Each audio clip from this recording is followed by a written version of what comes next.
जी, मैं सजाद हुसैन शाह आपको अपने दुबई ड्राइवर 512 में खुशामदीद कहता हूँ। अगर आप हमारे चैनल पर न्यू हैं तो हमारे चैनल को सब्सक्राइब कर लें और बेल आइकन के बटन को प्रेस कर लें ताकि हर आने वाली नई वीडियो आप लोगों के मोबाइल स्क्रीन पर नजर आ सके।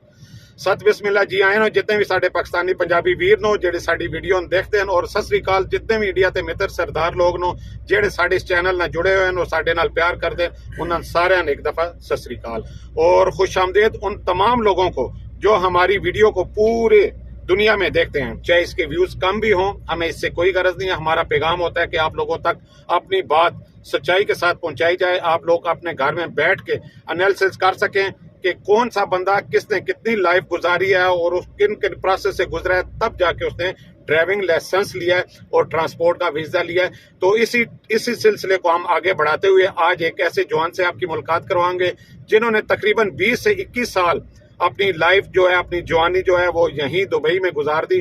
उनसे कुछ ऐसे सवालात पूछेंगे ताकि आप लोगों का नॉलेज उसमें इजाफा हो सके और आपको कुछ मुफीद बातें मालूम हो सकें। चलते हैं हम जी हसनात के पास। सबसे पहले तो हसनात आप थोड़ा सा अपना तारुफ करवा दें कि आपका इलाका कौन सा है। मेरा नाम है जी हसनात अहमद, गोंदल फैमिली ने तल्लक है। जिला जेलम में तहसील पिंड दा खान है ते ग्रां सगरपुर है। जी नाजरीन, सगरपुर ना तो ग्रां है और इलाका पिंड दा खान है, तहसील भी पिंड दा खान है, जिला जेलम है। और जेलम की खूबसूरती इस लिहाज नाल है कि chief of air staff retired जेडे हो चुके हैं जनरल आसिफ नवाज जंजुआ, उन्हां दा भी इलाका इसी तहसील नाल इसी इलाके नाल तल्लक रखते सन, जिला जेलम नाल। और जिला जेलम तारीखी हिसाब नाल भी बहुत ही अहम है। सिकंदर आजम की कुछ यादगार चीज़ां भी उत्थे मौजूद हो जेडे असीं फिर कदी इंशाअल्लाह ताला इस हिस्ट्री विच जावांगे। अच्छा हसनात, तुसीं ये दसो कि तुसीं दुबई विच कदों आए हो?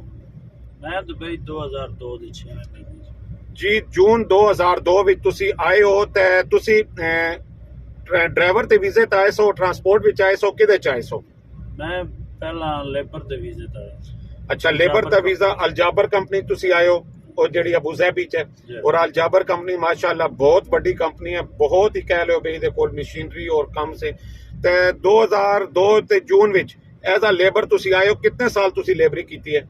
मैं तकरीबन 1 साल लेबर लगा। अच्छा, 1 साल तुसीं लेबरी कीती, उहदे बाद फिर तुसीं के समझिया, तुहाडे ज़हन विच के ख्याल आया जिस टाइम तुसीं साल गुजारिया कि लेबरी ते जलालत ही जलालत है, कोई ट्रेड चेंज किया जाए? जी लेबर दे विच एक तनख्वाह थोड़ी आई, काम मुश्किल आ, प्रॉफिट कोई ना। फिर मैं सोचा किसी अच्छी जॉब विच बंदा अप्लाई कर सके। फिर यही सोचा कि क्योंकि ज्यादातर पाकिस्तानी जेडे नो इत्थे ड्राइवर महकमे विच तो फिर ड्राइविंग वाले पास मैं जेड़ा नो अप्लाई किया लाइसेंस वास्ते। जी ठीक हो गया। अच्छा, साल बाद तुसी लाइसेंस ले लिया? हाँ जी। उस टाइम ਤੁਹਾਡਾ 2003 ਵਿੱਚ कितना खर्चा लाइसेंस ਦਾ ਆਇਆ ਸੀ? तकरीबन 5000। अच्छा, एक और मालूमात ਵਿੱਚ इजाफा कर ਦਿਓ, क्या उस टाइम ਤੁਹਾਨੂੰ एनओसी ਲੈਣੀ ਪੈਂਦੀ ਸੀ ਕੰਪਨੀ ਕੋਲ? हाँ जी ਲੈਣੀ ਪੈਂਦੀ ਸੀ। अच्छा, एनओसी ਹੁਣ ਜਿਸ ਤਰ੍ਹਾਂ ਨਾਜ਼ਰੀਨ ਤੁਹਾਡੇ ਇਲਮ ਵਿੱਚ ਲੈਂਦੇ ਚਲੀਏ ਕਿ ਹੁਣ एनओसी ਦੀ ਕੋਈ ਜ਼ਰੂਰਤ ਨਹੀਂ ਹੈ। अगर ਤੁਹਾਡਾ एमिरेट्स आईडी कार्ड बने हुए ਤੁਸੀਂ कोई भी लाइसेंस कोई भी नंबर फाइल ओपन कर सकते हो। लेकिन जिस टाइम ते उस्ताद साहब लाइसेंस लिया उस टाइम ਤੁਹਾਨੂੰ एनओसी कंपनी को लैके फिर ਤੁਹਾਡੀ फाइल ओपन की जाती सी। अच्छा, ਉਹਦੇ बाद ਤੁਸੀਂ एज अ ड्राइवर अलजाबर कंपनी च चलते रहे हो? हाँ जी। कितने साल चले हो तुसी? तकरीबन 14 साल। अच्छा, सैलरी अच्छी सी उन्हां दी? जब पहला तो लेबर दी थोड़ी है, लेकिन जो ही मैं लाइसेंस लिया फिर ड्राइविंग करन लग गया, उस तो पीछे उन्होंने फिर आहिस्ता आहिस्ता बता देती है। अच्छा, तकरीबन कितने साल तुसी अलजाबर कंपनी च रहे हो? तकरीबन 14 साल। 14 साल नाजरीन बहुत ही बड़ा अरसा होंदा है, और वो भी इन्हां परदेस इलाकों में किसी एक जगह तो 14 साल गुजारना, इसका मतलब है कंपनी बहुत अच्छी सी जिथे इन्हां दा दिल लगा रहे। अच्छा, उसके बाद तुसी कंपनी को क्या काम कट हो गया सी, क्यों तुसी उतो छोड़ के आए हो फिर? जी कंपनी के हालात ना ठीक रहे, डाउन हो गई है। ठीक है, काम को ना रहा, बस कोई प्रोजेक्ट ना रहा, जेडे आए खत्म हो गए। फिर दिन ब दिन जेड़ा आवाम अगे पीछे फिर आपको अपना बंदोबस्त जी। अच्छा, एक चीज पूछनी सी कि जिस टाइम तुसी 2002 च आए हो, क्या किसी रिश्तेदार के थ्रू आए सो कि एजेंट कोलो आए हो? मैं एजेंट के थ्रू आया। उस टाइम कितने पैसे दिते आने? उसे 95,000 95,000 दिता है। लेकिन उस टाइम करेंसी का रेट आई तकरीबन 13.5-14 रुपए। 14 रुपए बिल्कुल। आज बनता पे 80 रुपए। 80 रुपए बिल्कुल। बहुत ज्यादा करेंसी साडी डाउन हो चुकी है, ਇਹਦੇ ਚ ਮਾਸ਼ਾਅੱਲਾ ਸਰਕਾਰਾਂ ਦਾ आता है। अच्छा, ਉਹਦੇ ਬਾਅਦ ਤੁਸੀਂ ਕੀ ਕਰਦੇ ਰਹੇ ਹੋ ਫਿਰ? इस कंपनी के बाद ਕਿਸੇ ਹੋਰ ਟਰਾਂਸਪੋਰਟ ਕੰਪਨੀ 'ਚ ਕੰਮ ਕਰਦੇ ਰਹੇ ਹੋ? ਜਾਂ 2 ਟਰਾਂਸਪੋਰਟ ਵਿੱਚ ਮੈਂ ਕੰਮ ਕੀਤਾ ਹੈ। ਇੱਕ ਦੁਬਈ ਦੀ ਕੰਪਨੀ ਆਈ, ਉਸ ਦੇ ਵਿੱਚ ਟ੍ਰੇਲਾ ਚਲਾਉਂਦਾ ਰਿਹਾ। ਇੱਕ ਫਜੀਰੇ ਦੀ ਕੰਪਨੀ ਆਈ, ਅਲ ਸ਼ਾਮਲ ਟਰਾਂਸਪੋਰਟ, ਉਹਦੇ ਵਿੱਚ ਨਚਾਲ ਚਲਾਉਂਦਾ ਰਿਹਾ। अच्छा, निचाल की सुनिया सैलरी बहुत अच्छी निकलती है? जे अच्छी निकलती है, लेकिन नचाल का काम जरा बहुत हार्ड वर्क है। बहुत हार्ड वर्क है। और तकरीबन 5-6 हज़ार तक सैलरी निकल आती सी दिरहम तक? 6-7 हज़ार तक जी, 6-7 हज़ार दिरहम तक निचाल। और जेड़े खास तौर पर मट्टी या बजरी या सीमेंट इस तरह करके जेड़ी हैवी लोड होंदा, 90 टन 100 टन लोड करते हैं, उन्होंने लोगों की सैलरियां भी ज़्यादा होंदियां, लेकिन काम भी बहुत ज़्यादा मुश्किल होंदा है। अच्छा, असनात ये दसो भाई, एक गड्डी कदों लई ने, ये शौक तुहानू किस तरह पैदा होया फिर? जी, अलजाबर के हालात जिस सही नहीं रहे, तो उस तो बाद फिर जितनी भी आवाम आई अलजाबर के काम करने वाली, उन्हें फिर आपको अपने सोच लड़ाए, कोई दूजियां कंपनी टुर गए, कोई पाकिस्तान टुर गए। तो मैं फिर सोचा क्या करना चाहिए, ना दोस्तों यारों ने मशवरा किया, उन्हें आख्या मैं ट्रांसपोर्ट लैन में आ जा, इतना बेहतर है। फिर इतना गड्डी तकरीबन 1 साल हो गया उन्हें। अच्छा, 1 साल पहले तुसी ये गड्डी माशाअल्लाह कितने दी लई सी? ये 80,000 80,000 दिरहम थी। हुण ते इस गड्डी का रेट ज्यादा होएगा? या इस टाइम वो 1 साल पहला थोड़ा ठीक है, हुण मार्केट तेज है, तकरीबन 1 लाख दे 1 लाख दिरहम थे। 2011 मॉडल है? हाँ जी, 2011। अच्छा, बॉर्डर लाइन ते चल रहे हो कि लोकल चलते हो? बॉर्डर लाइन बॉर्डर लाइन नो कैसा पाते हो? मतलब काम ठीक है ਤੁਹਾਡੀ ਇੱਥੇ ਜਿਹੜੇ ਲਿੰਕਸ ਨੂੰ ਜਾਂ ਤੁਹਾਡੇ ਇਲਾਕੇ ਤੇ ਜਿਹੜੇ ਲੋਕ ਨੂੰ ਉਹਨਾਂ ਨਾਲ ਤੁਹਾਨੂੰ ਲੋਡ ਛੋੜ ਮਿਲਦਾ ਰਹਿੰਦਾ? जी, तकरीबन 1 साल तो मैं चल रहा, 1 साल तो अच्छी कंडीशन है माशाअल्लाह। अच्छा, जिस तरह असनाद दस रहा है कि ਇਹਨਾਂ ਤੇ ਲਿੰਕਸ ਵੀ ਹਨ, ਕਾਫੀ ਲੋਕਾਂ ਨਾਲ ਦੋਸਤੀ, ਜਿਹੜੇ ਲੋਕ ਇਹਨਾਂ ਨਾਲ ਰਹਿ ਚੁੱਕੇ ਨੇ, ਉਹਨਾਂ ਦੇ ਕੰਪਨੀਆਂ ਨਾਲ ਲਿੰਕਸ ਲੋਡ ਛੋੜ ਮਿਲਦਾ ਰਹਿੰਦਾ ਹੈ। ਔਰ ਦੂਸਰਾ ਇਹ ਹੈ ਕਿ ਇਸ ਇਲਾਕਾ ਜੇਲਮ ਹੋ ਗਿਆ, ਮੰਡੀ ਬਹੁਦੀਨ ਇਲਾਕਾ ਹੋ ਗਿਆ, ਇਹਨਾਂ ਲੋਕਾਂ ਨਾਲ मतलब आपे च ग्रुप भी बने हुए हैं और एक दूसरे लोड देंदे भी रहते हैं। और पाक पंजाब ट्रांसपोर्ट तुसी अगर देखो तो इलाका पिंड दा तनखान और मंडी बहुदीन नाल भरी भी है। कैसर गोंदल साहब उन्होंने जेडे न आनर न और बहुत ही ग्रेट और बहुत ही नफीस आदमी न, अल्लाह पाक उन्होंने सेहत और लंबी जिंदगी देवे। सब लोग उन्होंने तो मुतमिन हो और इत्थे ज़्यादातर उन्होंने लोगों इतना फैसिलिटेट किया, फैसिलिटियां दी, गड्डी लैंड की तरगीब दी है और लोड उन्हें दिते हैं। और यही वजह है कि वो कामयाब नो।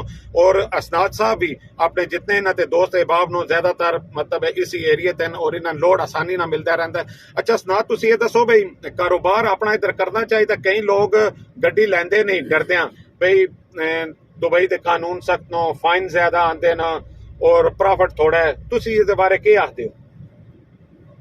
मैं कहना कि दुनिया के उत्ते सेफ तरीन मुल्क है दुबई, और कानून के दायरे च रह के कोई काम भी तुसी करते हो तो कोई बंदा टस तो मस नहीं करता जी। ठीक, कानून चाहे जितना सख्त है, कानून इस तो सख्त है कि ताकि बंदा डिंगा फिरंगा ना टुरे जी। ठीक हो, साडे कानून पाकिस्तान दा जिस लूज है इस वजह तो सारे हालात। पाकिस्तान का कानून इसी तरह है कि जिसकी लाठी उसी की भैंस, ताकतवर होता जा रहा है, कमजोर जड़ा पिसता जा रहा है। और दुबई की सब तो बड़ी खूबी यही है कि पूरी दुनिया बेखौफ होकर इधर आके इन्वेस्टमेंट कर दी। और इन्वेस्टमेंट करन का उन्होंने मकसद और सिर्फ इन्हों के रूल्स रेगुलेशन फैसिलिटेट कर दें लोगों और पूरी सेफ्टी दें, इंश्योरेंस दें और हर बंदा इधर आके कारोबार करता है। तुसी क्रिकेट के हवाले ना देख लियो कि इन्हों की अपनी टीम ना होने के बावजूद बेहतरीन ग्राउंड इन्हों कोल नो और ICC का हैडक्वार्टर भी इतना दुबई विच ही है। और इसकी वजह सिर्फ अच्छा लॉज है जोड़ा इन्होंने लोगों देंदे और उसके मुताबिक चला दें। अच्छा, तुसी अपनी फील्ड नो असीं दुबई ड्राइविंग की फील्ड विच नो लैके आइए तो कानून किस तरह समझते हो? मतलब ट्रैफिक फाइन कुछ ज्यादा नहीं? पहली गल यह है कि इंसान की जी कदर कीमत होंगी है ना, दुबई दे विच इंसान को पता लगता है कि मैं इंसान की भी कोई कदर कीमत है, जेड़ा कि साडे पाकिस्तान दे विच हर वक्त किसी इंसान की या कोई कदर उत्थे रही नहीं। सेफ्टी के लिहाज नाल सब तो बेस्ट है। और दूजी गल यह है, इन्वेस्टर कोई भी पाकिस्तान नाल नहीं जाता, दुबई तरजीह देंदा है। इतना किसी बंदे नाल कोई धोखा फ्रॉड कोई ये वो नहीं होता। कानून जो मुकम्मल बंदे की सपोर्ट करता, चाहे कोई लेबर है या जो भी है। अच्छा, ट्रैफिक फाइन के हवाले नाल गल करिए तो ये तो थोड़ा जिहा भी बंदे टेढ़ा नहीं होने देंदे जी। ट्रैफिक रूल असीं हर रोज चलने, अल्लाह का शुक्र है, ऐसा कोई मसला नहीं कभी बनया। ਲੇਕਿਨ ਇਹ ਹੈ ਅਗਰ ਬੰਦਾ ਜੋ ਉਹ ਦੱਸਦੇ ਨੇ ਉਹਨਾਂ ਦੀ ਗੱਲ ਨਾ ਮੰਨ ਕੇ ਜੀ ਬੰਦਾ ਫਿਰ ਰੂਲ ਤੋਂ ਹਟ ਕੇ ਡਰਾਈਵਿੰਗ ਕਰਦਾ ਤਾਂ ਫਿਰ ਲਾਜ਼ਮੀ ਫਾਈਨ ਜੀ ਬਿਲਕੁਲ ਅਸਨਾਦ ਸਾਹਿਬ ਤੇ ਕਹਿਣ ਦਾ ਮਕਸਦ ਇਹ ਹੈ ਕਿ ਅਗਰ ਤੁਸੀਂ ਰੂਲਸ ਨੂੰ ਫਾਲੋ ਕਰਦੇ ਹੋ ਤਾਂ ਕੋਈ ਤੁਹਾਨੂੰ ਡਰ ਕੋਈ ਖੌਫ ਨਹੀਂ ਹੈ। ਰੂਲ ਤੋੜੋਗੇ ਜਿਸ ਤਰ੍ਹਾਂ ਅਸੀਂ ਆਪਣੇ ਮੁਲਕਾਂ 'ਚ ਅਕਸਰ ਤੋੜਦੇ ਰਹਿੰਦੇ ਹਾਂ ਤਾਂ ਫਿਰ ਇਧਰ ਛੁਪੇ ਹੋਏ ਹਿਡਨ ਕੈਮਰੇ ਵੀ ਹੁੰਦੇ ਹਨ ਔਰ CID ਵੀ ਹੁੰਦੀ ਹੈ ਜਿਹੜੀ ਤੁਹਾਨੂੰ ਨਹੀਂ ਪਤਾ ਲੱਗਦਾ ਨਾ ਕੈਮਰਾ ਨਜ਼ਰ ਆਉਂਦਾ ਲੇਕਿਨ ਉਹ ਤੁਹਾਡੀ ਗੱਡੀ ਔਰ ਤੁਹਾਡੀ ਹਰਕਤ ਔਰ ਤੁਹਾਡੀ ਮੂਵਮੈਂਟ ਤੋਂ ਕੈਚ ਕਰ ਲੈਂਦੀ ਹੈ ਔਰ ਵਿਦਨ 1 ਆਵਰ ਤੁਹਾਡੇ ਕੰਪਨੀ ਦੇ ਮੋਬਾਈਲ ਸਕਰੀਨ ਤੇ ਜਾਂ ਕੰਪਿਊਟਰ ਤੇ ਉਹ ਫਾਈਨ ਸ਼ੋ ਹੋਣ ਲੱਗ ਜਾਂਦਾ ਹੈ ਔਰ ਉਹ ਫਾਈਨ ਇਹਨਾਂ ਤੇ ਦੇਣ ਦਾ ਮਕਸਦ ਇਹੀ ਹੁੰਦਾ ਹੈ ਕਿ ਕੋਈ ਵੀ ਬੰਦਾ ਰੂਲਸ ਤੋਂ ਹਟ ਕੇ ਨਾ ਚੱਲੇ ਤਾਂ ਕਿ ਦੂਸਰੇ ਲੋਕਾਂ ਵਾਸਤੇ ਮਸਾਇਲ ਨਾ ਹੋਵੇ। ਅੱਛਾ ਅਸਨਾਦ ਤੁਸੀਂ ਇਹ ਦੱਸੋ ਬਈ ਤੁਸੀਂ ਜਿਹੜੇ ਲੋਕ ਸਾਡੀ ਵੀਡੀਓ ਦੇਖਦੇ ਹਨ ਪਲਾਨ ਕਰਦੇ ਹਨ ਕਈ ਲੋਕ ਪੜ੍ਹੇ ਲਿਖੇ ਲੋਕ ਵੀ ਹਨ ਸਾਨੂੰ ਬੜੀ ਖੁਸ਼ੀ ਹੁੰਦੀ ਹੈ ਸਾਡੀ ਵੀਡੀਓ ਦੇਖਦੇ ਹਨ ਉਹਨਾਂ ਦਾ ਵੀ ਸ਼ੁਕਰੀਆ। ਤੁਸੀਂ ਉਹਨਾਂ ਨੂੰ ਕੀ ਸਿਲੈਕਟ ਕਰੋਗੇ ਕੀ ਮਸ਼ਵਰਾ ਦੋਗੇ ਕਿ ਦੁਬਈ ਕਿਸ ਕਿਸਮ ਦਾ ਤੁਹਾਨੂੰ ਨੌਲੇਜ ਲੈ ਕੇ ਜਾਂ ਕੀ ਕੁਝ ਲੈ ਕੇ ਆਉਣਾ ਚਾਹੀਦਾ ਜਾਂ ਇਨਵੈਸਟ ਮਤਲਬ ਪੈਸਾ ਲੈ ਕੇ ਕਾਰੋਬਾਰ ਕਰਨਾ ਚਾਹੀਦਾ ਹੈ ਜਾਂ ਲੇਬਰੀ ਦੇ ਵੀਜ਼ੇ ਤੇ ਜਾਂ ਡਰਾਈਵਰੀ ਵੀਜ਼ੇ ਤੇ ਤੁਹਾਡਾ ਕੀ ਤਜਰਬਾ ਹੈ ਮਤਲਬ ਹੈ ਕਿ ਕੀ ਸਮਝੋ 20-21 ਸਾਲ ਵਿੱਚ ਤੁਸੀਂ ਗੁਜ਼ਾਰੇ। ਅਗਰ ਤਾਂ ਬੰਦਾ ਤਾਲੀਮ ਯਾਫਤਾ ਤਾਲੀਮ ਬੇਸਡ ਉਹਨੂੰ ਅਪਲਾਈ ਕਰਨਾ ਚਾਹੀਦਾ ਉਹ ਸਭ ਤੋਂ ਬੈਸਟ ਹੈ। ठीक हो गया लूज है तो इस वजह तो सारे हालात पाकिस्तान का कानून इसी तरह है कि जिसकी लाठी उसी की भैंस ताकतवर होता जा रहा है कमजोर जड़ा पिसता जा रहा है। और दुबई की सब तो बड़ी खूबी यही है कि पूरी दुनिया बेखौफ होकर इधर आके इन्वेस्टमेंट कर दी और इन्वेस्टमेंट करन था उन्होंने मकसद और सिर्फ इन्हों के रूल्स रेगुलेशन फैसिलिटेट करते हैं लोगों और पूरी सेफ्टी देंगे इंश्योरेंस देंगे और हर बंदा इधर आके कारोबार करता है। तुसी क्रिकेट के हवाले ना देख लियो कि इन्हों की अपनी टीम ना होने के बावजूद बेहतरीन ग्राउंड इन्हों कोल नो और ICC का हैडक्वार्टर भी इतना दुबई विच ही है और इसकी वजह सिर्फ अच्छा लॉस है जिहड़ा ये इन्होंने लोगों को देंगे और उसके मुताबिक चलाते हैं। अच्छा तुसी अपनी फील्ड नो असीं दुबई ड्राइविंग की फील्ड विच नो लैके आईए तो कानून किस तरह समझते हो मतलब ट्रैफिक फाइन कुछ ज्यादा नहीं। पहली गल यह है कि इंसान की जी कदर कीमत होंगी है ना दुबई दे विच इंसान को पता लगता है कि मैं इंसान की भी कोई कदर कीमत है जेड़ा कि साडे पाकिस्तान दे विच हर वक्त किसी इंसान की या कोई कदर उत्थे रही नहीं। सेफ्टी के लिहाज नाल सब तो बेस्ट है और दूजी गल यह है इन्वेस्टर कोई भी पाकिस्तान नाल नहीं जाता दुबई तरजीह देंदा इत्थे किसी बंदे नाल कोई धोखा फ्रॉड कोई ये वो नहीं होंदा। कानून जो मुकम्मल बंदे दी सपोर्ट करता चाहे कोई लेबर है या जो भी है। अच्छा ट्रैफिक फाइन ते वाले ना गल करिए तो ये तो थोड़ा जिहा भी बंदे टेढ़ा नहीं होण देंदे जी ट्रैफिक रूल असीं हुण हर रोज चलने अल्लाह दा शुक्र है ऐसा कोई मसला नहीं कदी बनया लेकिन ये है अगर बंदा जो वो दसदे ने उन्हां दी गल ना मान के बंदा फिर रूल तो हट के ड्राइविंग करता तो फिर लाजमी फाइन जी बिल्कुल असनाद साहब ते कहने का मकसद ये है कि अगर तुसी रूल्स ਨੂੰ फॉलो करते हो तो कोई ਤੁਹਾਨੂੰ डर कोई खौफ नहीं है। रूल तोड़ोगे जिस तरह ਅਸੀਂ ਆਪਣੇ ਮੁਲਕਾਂ 'ਚ ਅਕਸਰ ਤੋੜਦੇ ਰਹਿੰਦੇ ਹਾਂ ਤਾਂ ਫਿਰ ਇਧਰ ਛੁਪੇ ਹੋਏ ਹਿਡਨ ਕੈਮਰੇ ਵੀ ਹੁੰਦੇ ਹਨ ਔਰ CID ਵੀ ਹੁੰਦੀ ਹੈ ਜਿਹੜੀ ਤੁਹਾਨੂੰ ਨਹੀਂ ਪਤਾ ਲੱਗਦਾ ਨਾ ਕੈਮਰਾ ਨਜ਼ਰ ਆਉਂਦਾ ਲੇਕਿਨ ਉਹ ਤੁਹਾਡੀ ਗੱਡੀ ਔਰ ਤੁਹਾਡੀ ਹਰਕਤ ਔਰ ਤੁਹਾਡੀ ਮੂਵਮੈਂਟ ਤੋਂ ਕੈਚ ਕਰ ਲੈਂਦੀ ਹੈ ਔਰ ਵਿਦਨ 1 ਆਵਰ ਤੁਹਾਡੇ कंपनी के मोबाइल स्क्रीन ते या कंप्यूटर ते वो फाइन शो होने लग जाता है और वो फाइन इन्हों ते देण का मकसद यही होता है कि कोई भी बंदा रूल्स तो हट के ना चले ताकि दूसरे लोगों वास्ते मसाइल ना हो। अच्छा असनाद तुसी ये दसो बई तुसी जेड़े लोग साडी वीडियो देखते हैं प्लान करते हैं कई लोग पढ़े लिखे लोग भी हैं सन बड़ी खुशी होती है साडी वीडियो देखते हैं उन्होंने भी शुक्रिया। ਤੁਸੀਂ ਉਹਨਾਂ ਨੂੰ ਕੀ ਸਿਲੈਕਟ ਕਰੋਗੇ ਕੀ ਮਸ਼ਵਰਾ ਦੋਗੇ ਕਿ ਦੁਬਈ ਕਿਸ ਕਿਸਮ ਦਾ ਤੁਹਾਨੂੰ ਨੌਲੇਜ ਲੈ ਕੇ ਜਾਂ ਕੀ ਕੁਝ ਲੈ ਕੇ ਆਉਣਾ ਚਾਹੀਦਾ ਜਾਂ ਇਨਵੈਸਟ ਮਤਲਬ ਪੈਸਾ ਲੈ ਕੇ ਕਾਰੋਬਾਰ ਕਰਨਾ ਚਾਹੀਦਾ ਜਾਂ ਲੇਬਰੀ ਦੇ ਵੀਜ਼ੇ ਤੇ ਜਾਂ ਡਰਾਈਵਰੀ ਵੀਜ਼ੇ ਤੇ ਤੁਹਾਡਾ ਕੀ ਤਜਰਬਾ ਹੈ ਮਤਲਬ ਹੈ ਕਿ ਕੀ ਸਮਝੋ 20-21 ਸਾਲ ਵਿੱਚ ਤੁਸੀਂ ਗੁਜ਼ਾਰੇ। ਅਗਰ ਤਾਂ ਬੰਦਾ ਤਾਲੀਮ ਯਾਫਤਾ ਤਾਲੀਮ ਬੇਸਡ ਉਹਨੂੰ ਅਪਲਾਈ ਕਰਨਾ ਚਾਹੀਦਾ ਉਹ ਸਭ ਤੋਂ ਬੈਸਟ ਹੈ। ਠੀਕ ਹੋ ਗਿਆ ਡਰਾਈਵਰਾਂ ਕੋਈ ਸਾਡਾ ਭਾਈ ਸਾਡੇ ਥਰੂ ਆ ਸਕਦਾ ਉਹਨੂੰ ਆਸਾਨੀ ਹੁੰਦੀ ਹੈ ਬੁਲਾਉਣ ਵਿੱਚ ਬੰਦੇ बहुत सपोर्ट होंगी अगर कोई बंदा पहला है तो दी सपोर्ट ऑलरेडी उन्होंने ना रैश की प्रॉब्लम होनी है ना वीजे की प्रॉब्लम होनी है ना कोई मतलब जिस तरह भी थोड़े बाले एजेंट ठगी ठोरी करते हैं वो भी कोई मसला फिर जिन्हां लोकां ते अगर नहीं है कोई रिश्तेदार तो फिर वो क्या करन मतलब उन्हां नूं तुसीं क्या मशवरा देंदे हो। जिन्हां दे अगर रिश्तेदार नहीं उन्होंने चाहिए सब तो पहला इन्फॉर्मेशन लेना हुण अजकल यूट्यूब मसला है साडा यूट्यूब चैनल है या होर भी काफ़ी चैनल ने जो इन्फॉर्मेशन दुबई के बारे देंगे वो सुनन समझन पहला और नंबर मोबाइल नंबर भी दिते हैं पहला मशवरा कर लैन तो बेहतर ये है कि मशवरा करके सोच समझ के। जी नाजरीन सब तो खूबसूरत बात असनाद जी की है कि जिन्होंने लोगों के लिंक्स नहीं ठीक है।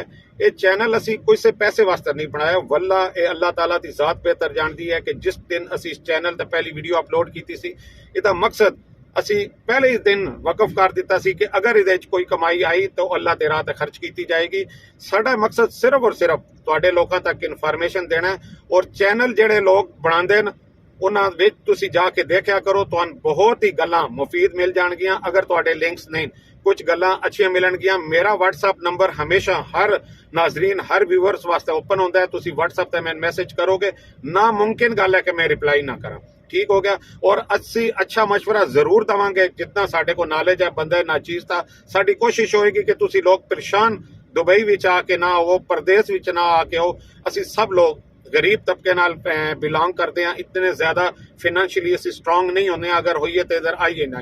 तो साडी वीडियो उम्मीद है तुहानूं अच्छी लगेगी। इहदे विच असी हर वीडियो च एक पैगाम देने आ, और अज दा पैगाम यह है कि अल्लाह दी राह ते जरूर थोड़ा बहुत खर्च कीता करो, ताकि तुसीं दुनिया फानी ते चले भी जाओ तो तुहाडा ना नेकियां ते खाते लिखदा रहे, तुहानूं कोई बंदा अच्छे लफ्ज़ां नाल याद करदा रहे। तो मेहनत इसनाद नो देओ इजाजत, इहदी अगली वीडियो तक साडियां दुआवां तुहाडे नाल नो। अल्लाह पाक तुहानूं खुश खुरम रखे। सन देओ इजाजत, अल्लाह हाफिज।